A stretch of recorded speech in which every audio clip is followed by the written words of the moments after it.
Psalm orí kẹrìnlélọ́gbọ̀n. Ẹ̀yin Ọlọ́run nítorí oore rẹ̀. N ó máa yin Olúwa ní gbogbo ìgbà. Ìyìn rẹ̀ yóò máa wà ní ẹnu mi nígbà gbogbo. Olúwa ni èmi yóò máa fi yangàn, kí inú àwọn olùpọ́njú máa dùn nígbà tí wọ́n bá gbọ́. Ẹ bá mi gbé Olúwa ga, ẹ jẹ́ kí a jùmọ̀ gbé orúkọ rẹ̀ lékè. Mo ké pe Olúwa, ó sì dá mi lóhùn, ó sì gbà mí lọ́wọ́ gbogbo ohun tí ń bà mí lẹ́rù. Wọ́n gbójú sókè sí Olúwa, wọ́n láyọ̀, ojú kò sì tì wọ́n. Olùpọ́njú ké pe Olúwa, Olúwa gbọ́ ohùn rẹ̀, ó sì gbà á nínú gbogbo ìpọ́njú rẹ̀.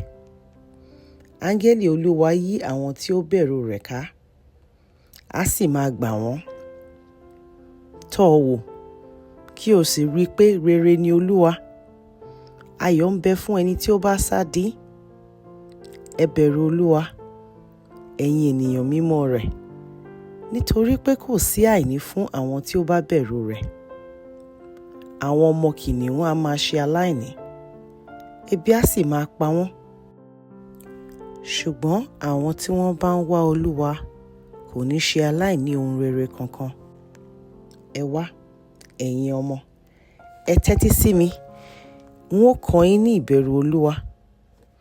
Ta ní ń fẹ́ ìyè nínú yín, tí ń fẹ́ ẹ̀mí gígùn, tí ó fẹ́ pẹ́ láyé? Ẹ ṣọ́ ẹnu yín, ẹ má sọ̀rọ̀ burúkú, ẹ má sì ṣe jẹ́ kí ọ̀rọ̀ ẹ̀tàn ti ẹnu yín jáde. Ẹ yàgò fún ibi, rere ni kí ẹ máa ṣe. Ẹ máa wá àlàáfíà, kí ẹ sì máa lépa rẹ̀.